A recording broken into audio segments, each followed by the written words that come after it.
6. Elasticity of demand.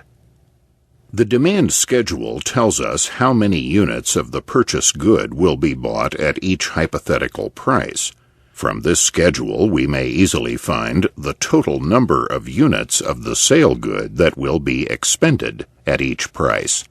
If 3 horses are demanded at a price of 95 barrels of fish, then the total number of units of the sale good that will be offered in exchange will be 3 times 95, or 285 barrels of fish. This, then, is the total outlay of the sale good that will be offered on the market at that price. Outlay equals price times quantity demanded of purchased good. But we know that as the price decreases, the demand must either increase or remain the same. Therefore, a decrease in price tends to be counteracted by an increase in quantity, and as a result, the total outlay of the sale good may either increase or decrease as the price changes. For any 2 prices, we may compare the total outlay of the sale good that will be expended by buyers. If the lower price yields a greater total outlay than the higher price, the total outlay is defined as being elastic over that range. If the lower price yields a lower total outlay than the higher price, then the outlay is inelastic over that range. Alternatively, we may say that the former case is that of an elasticity greater than unity, the latter of an elasticity less than unity, and the case where the total outlay is the same for the 2 prices is one of unit elasticity, or elasticity equal to 1. Since numerical precision in the concept of elasticity is not important, we may simply use the terms inelastic, elastic, and, for the last case, neutral. Some examples will clarify these concepts. Thus, suppose that we examine the total outlay schedule at prices of 96 and 95. At 96, the total outlay is 192 barrels. At 95, it is 285 barrels. The outlay is greater at the lower price, and hence the outlay schedule is elastic in this range. On the other hand, let us take the prices 95 and 94. At 94, the outlay is 282. Consequently, the schedule here is inelastic. There is no reason why the concept of elasticity must be confined to 2 prices next to each other.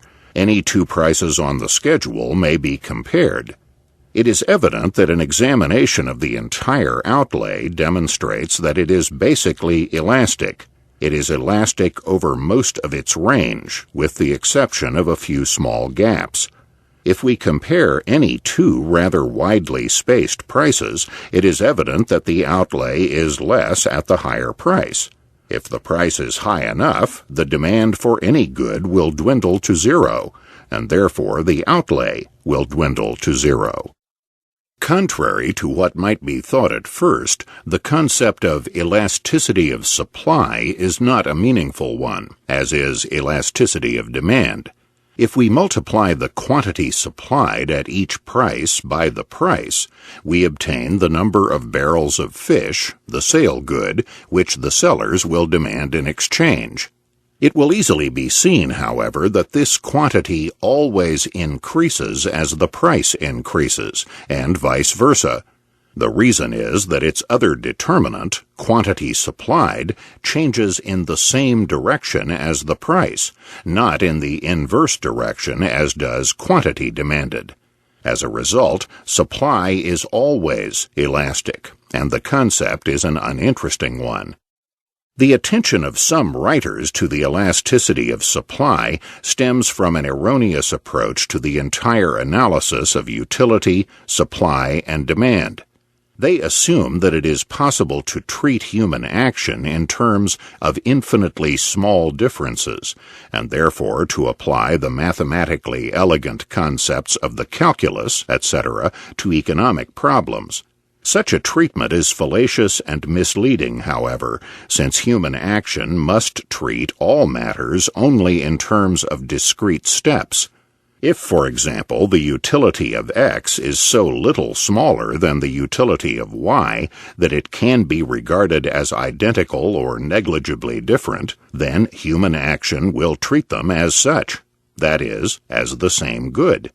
As a result, the seemingly precise concept of elasticity at a point, percentage increase in demand divided by a negligibly small percentage decrease in price, is completely out of order.